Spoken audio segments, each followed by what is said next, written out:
Verso 22, y Jesús respondiendo le dijo: tengan fe en Dios constantemente, porque en verdad les digo, cualquiera que diga a este monte, quítese y échese en el mar, y no dudare en su corazón, sino que creyere. Ve, cuando cree está viendo algo. Así que aquí tenemos el mismo mensaje: vea algo, diga algo. Vea algo y diga algo. Y si hay algo en su camino, háblele a ello, háblele a ese monte. La Biblia nunca dice hable sobre el monte, dice háblele al monte. Es cierto.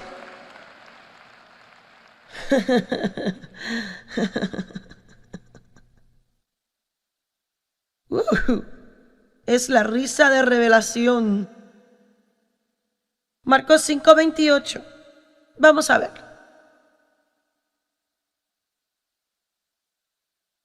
Bueno, vamos a ver el verso 25. Y había una mujer que hacía 12 años padecía de flujo de sangre y había sufrido mucho en manos de los médicos, y había gastado todo lo que tenía y nada había aprovechado, sino que iba empeorando. Y oyó hablar sobre Jesús, vino entre la multitud, se acercó por detrás, tocó el borde de su manto, porque seguía diciendo: si solo tocaré su manto, yo seré sanada.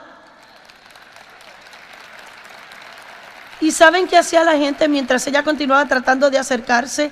Déjelo en paz, déjelo en paz, deja al maestro en paz, está enferma, no funciona. Pero ella vio algo y dijo algo: si solo puedo llegar hasta Jesús, yo sé que seré sanada. Estaba enfocada, mantenía su mirada en algo y continuaba diciendo: si tan solo tocar el borde de su manto, yo sé que yo seré sanada. Si puedo tocar el borde de su vestidura. Y por eso es que les decimos, mire, si tiene problemas físicos, allá en su casa diga: el poder sanador de Dios está obrando en mí ahora mismo. Pero ¿qué decimos? ¿Cómo nos sentimos? Yo también lo hago. Y no estoy tratando de exagerar y decirles que nunca pueden decirle a nadie cómo se sienten ni sus problemas, porque hay gente que va al extremo en esto de la confesión, que vienen a mí para consejería y no pueden decirme lo que está mal. Bueno, yo no quiero hablar sobre mi problema. Bueno, pues eso es ridículo. Realmente lo que Dios dice no es que nunca puede hablar sobre las realidades de su vida, pero no necesita hablar de eso innecesariamente. Ese es el asunto. Porque hay ocasiones cuando suceden cosas y hay que contárselas a alguien, y hay veces cuando tiene que decirlo, tiene que ser consolado, pero debe ser para consuelo y para levantarle. No solo para seguir hablando y hablando y hablando y hablando y hablando y hablando de eso y nunca mejora nada. Primera de Corintios 2:9, no lo busquen, dice: cosas que ojo no vio ni oído yo son las cosas buenas que Dios preparó y almacenó para los que le aman a Él. Proverbios 29:18 dice: donde no hay visión el pueblo perece. Cuando la gente no ve nada, perecen. Déjeme decirle la definición de perecer: destruirse o arruinarse, deteriorarse, dejar de ser, debilitarse o entumecerse. Y esa es la parte que me gusta, entumecerse. Yo no sé. ¿Qué ve para su futuro? Yo no sé. Yo no sé. No sé. No sé si me interesa. ¿Saben qué sucede a la gente cuando han sido heridas y heridas y heridas y heridas y desilusionadas y han creído a Dios por mucho tiempo y no han visto ningún cambio? No tienen nada mejor que hacer sino confesar la palabra y creer la palabra hasta que Cristo venga. Si nunca recibe su manifestación, aún no tiene nada mejor que hacer y se va a sentir mejor y va a estar más feliz si se queda en el lado positivo de la vida que en el negativo. Amén. Aleluya. ¡Wow!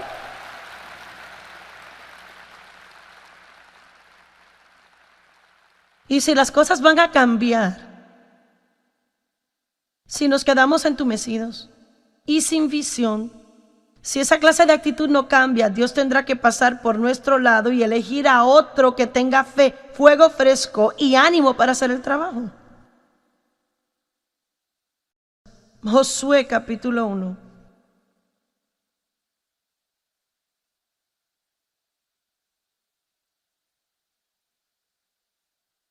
Y sabe, Moisés era un gran hombre de Dios y Dios lo amaba. Dios mismo lo enterró. Pero Moisés, como sucede con mucha gente, se cansó y se agotó. Él había estado luchando con esos israelitas murmuradores y quejosos toda la vida por 40 años. ¿Quién puede culparlo? ¿Quién puede culparlo? Pero uno empieza a perder la visión y seguro que Moisés empezó a preguntarse si llegarían a la tierra prometida. Y cuando uno empieza a perder visión, escuche, cuando se pasma y empieza a ser negativo, empieza a descuidarse sobre su obediencia y empieza a hacer compromisos que no debería hacer. ¿Qué le sucedió a Moisés? Una vez fue un hombre de fuego y fe, atento a la palabra de Dios, y cuando Dios le decía que hiciera algo, lo hacía. Pero una vez vino cuando no tenían agua y Dios le dijo: habla a la roca y dile que les dé agua. Moisés hizo lo que hizo la última vez, que había sido golpear la roca, pero la golpeó esta vez 2 veces. Y el golpear la roca, esto es buenísimo, esto es tremendo. La primera vez que se quedaron sin agua, Dios dijo: golpea la roca. Ese golpear de la roca, Jesús es la roca, ese golpe a la roca representa la crucifixión. Después de esa representación de la crucifixión, la próxima vez que ellos necesitaban agua, Dios le dijo: háblale a la roca. Dígale algo a la roca. Pero lo que él hizo fue regresar y golpearla 2 veces, representando que Jesús tenía que regresar y morir de nuevo, lo cual no era posible porque él ya había muerto. Ahora debe pedir lo que él necesita. ¡Oh, aleluya!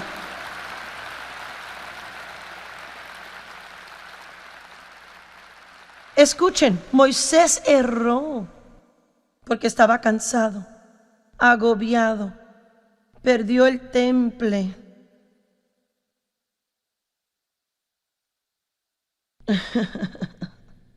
Perdió su fuego. ¿Cómo le apareció Dios? En una zarza ardiente. Dios vino con fuego y él tuvo 40 años de problemas tratando de cumplir su ministerio. Perdió su visión y se entumeció y Dios tuvo que buscar a otro hombre. Necesitaba un hombre nuevo. Josué, quien había sido entrenado. Por lo que sé, Dios tiene 20 trabajando para mí que están entrenándose en caso de que yo deje de hacer lo que deba. No es su voluntad que yo me rinda, pero Dios siempre tiene su provisión.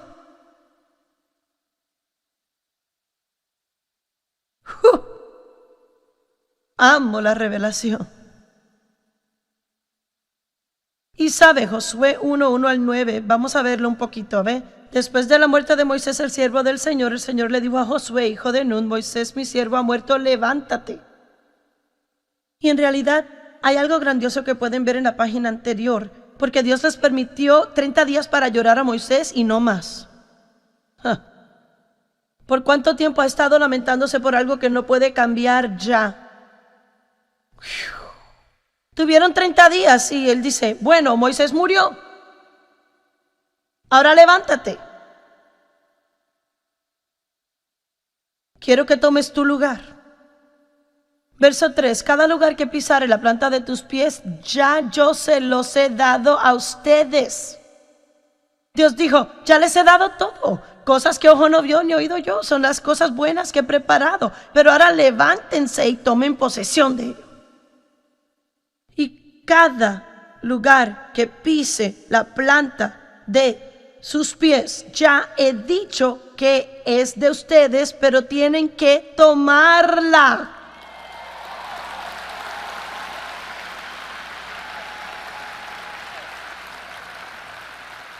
Y ve, alguien tenía que estar en televisión en el Oriente Medio.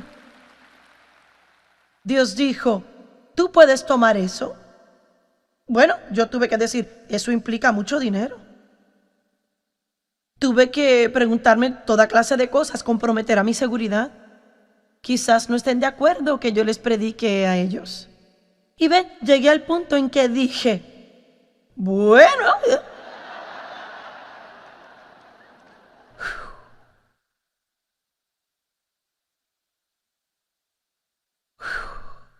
Ah, está bien. ¡Wow! Piensan que nunca me asusto, que nunca me siento así. ¿Seré necia? ¿Estoy actuando mal? ¿Estoy loca? ¿Tendremos dinero para esto? Cada lugar que pisen tus pies. Y luego Dios continúa diciéndole, la única cosa que tú debes hacer, Josué, es no tener temor, sé valiente, ten confianza, ten ánimo. Y le dice que la palabra no sea parte de tu boca. ¿Saben por qué me emociona tanto? Porque tengo escritura tras escritura, tras escritura, tras escritura y ejemplo tras ejemplo, tras ejemplo que dice eso. Y es como oro escondido aquí, no lo vemos. Verso 6, sé fuerte y ten confianza y ten ánimo porque vas a repartir esta tierra, la heredad que juré a tus padres. Solamente debes ser esforzado y valiente para que hagas de acuerdo a todo lo que mi siervo Moisés te ordenó. No te apartes de ello ni a diestra ni a siniestra para que prosperes en lo que emprendas. Nunca se aparte de tu boca este libro de la ley, sino que de día y de noche meditarás en él para que guardes y hagas de acuerdo a él. ¿Lo entienden? Él dice, mira, practícalo, habla la palabra. Medita en ella, declárala, háblala. Cuando dijo que no se aparte de tu boca, no quería decir no la hables. Significa que nunca se vaya de tu boca. No te he mandado que seas muy valiente y esforzado. Primero de Samuel 3.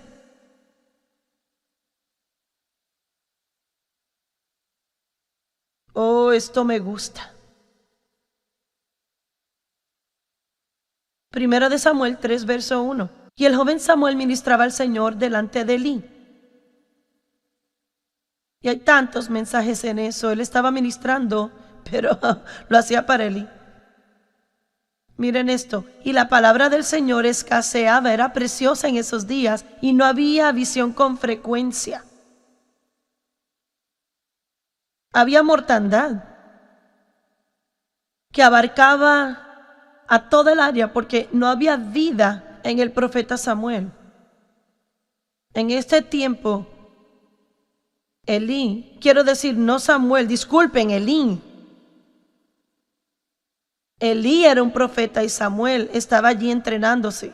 Ana no tenía hijos, ella prometió a Dios, si me das un hijo te lo dedicaré. Tuvo a Samuel, lo entregó a Elí para que lo entrenara en el templo y cuando tuvo 3 años empezó el entrenamiento con Elí.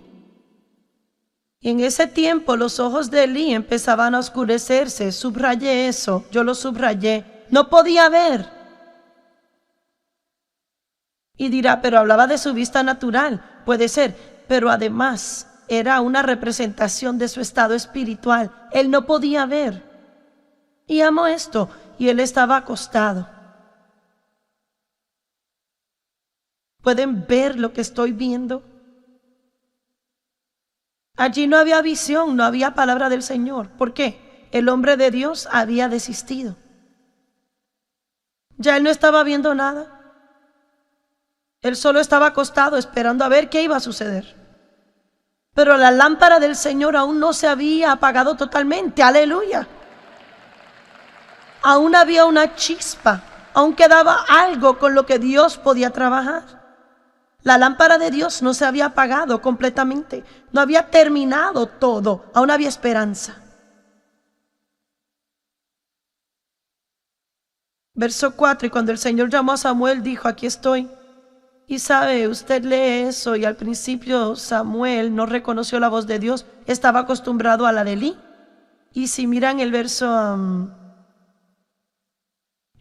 7, dice, Samuel no había conocido al Señor. Y la palabra del Señor no le había sido revelada. Es interesante porque trabajaba en el ministerio y no conocía al Señor, solo a Elí. Me pregunto cuántos van a la iglesia todo el tiempo y no conocen a Dios sino al predicador. No conocía a Dios, estaba ministrando y no conocía a Dios. Solo a Elí, dice, él ministraba al Señor, pero en presencia de Elí. O sea, él lo estaba haciendo para Elí. Pero ahora era tiempo de que Samuel fuera promovido y tomara el lugar de Elí. Y si leen esto es triste. Porque mire el verso 11. El Señor le dijo a Samuel: voy a hacer algo en Israel que quien lo oiga le retiñirán los oídos. En ese día cumpliré contra él todas las cosas que he dicho con respecto a su casa de principio a fin. Y ahora le mostraré. Ve, Dios dice algo, Él dice de antemano lo que hará. Anuncio que le voy a juzgar y castigar para siempre por la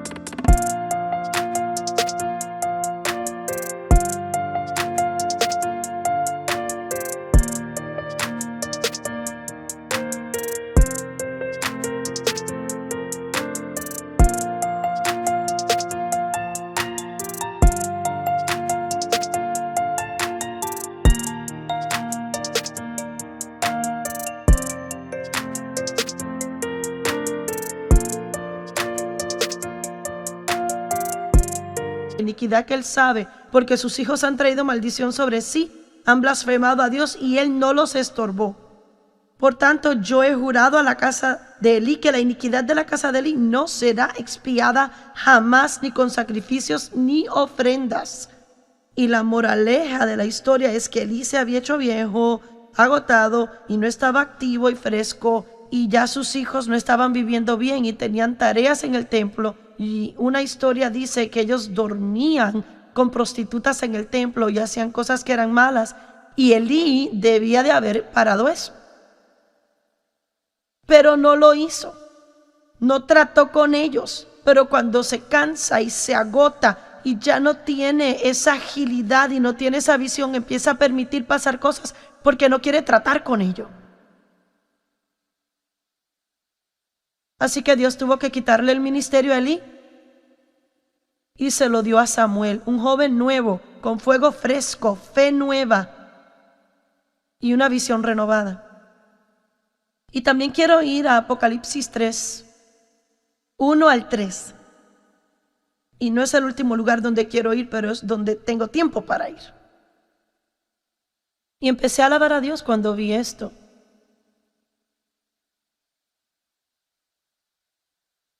Apocalipsis 3, 1 al 3. Una de las cartas a una de las iglesias.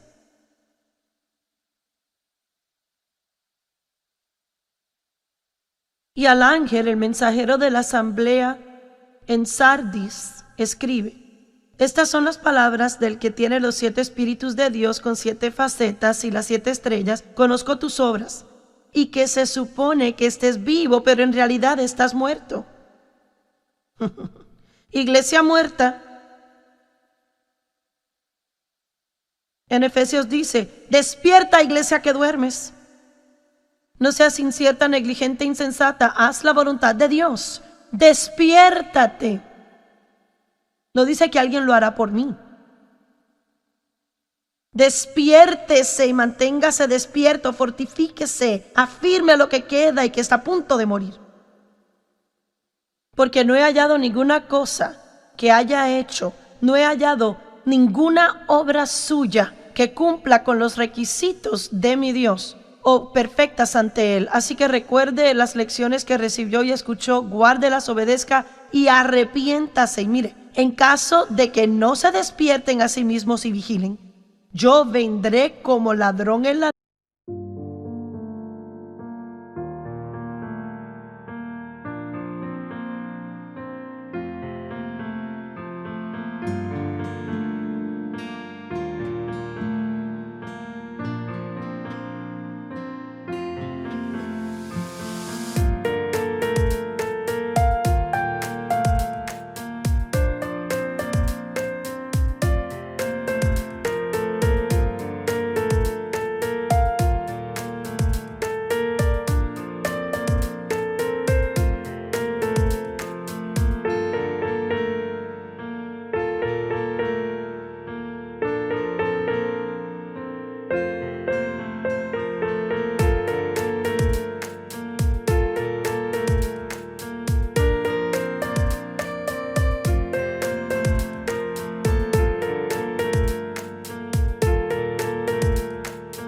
noche y no sabrán ni sospecharán a qué hora yo vendré. ¿Sabe qué recibí de esto? Y sabe, yo podría aún aplicar esto a lo que he estado tratando de compartir ahora. Estuve en el ministerio por muchos años, pasé un tiempo donde perdí mi celo, mi entusiasmo, mi fuego y estaba entregada a hacerlo, pero el entusiasmo no estaba allí. Y empezamos los jueves en la noche y Dios nos mostraba Romanos 12 que debemos ser ardientes en el espíritu y entusiastas y llenos de celo y no tener esa actitud muerta y mediocre hacia Dios y las cosas de Él, que aquello que una vez fue nuestro milagro, no permitamos llegue a ser un monumento muerto, algo que permanece a nuestro lado recordándonos que una vez eso nos emocionó. Y llegué al punto donde reconocí que necesitábamos renovar el ministerio, que todo necesitaba ser hecho nuevo, ser examinado, ser cambiado. Necesitábamos olvidar las cosas antiguas y no apegarnos a la tradición. Dave y yo, porque tenemos 60 años, debemos reconocer que no a todas las personas les gustan las cosas de nuestra época. Y como una persona me dijo, porque yo le dije, a mí no me gusta eso, y me dijo, era uno de mis hijos, pero no eres llamada a ministrarte a ti misma.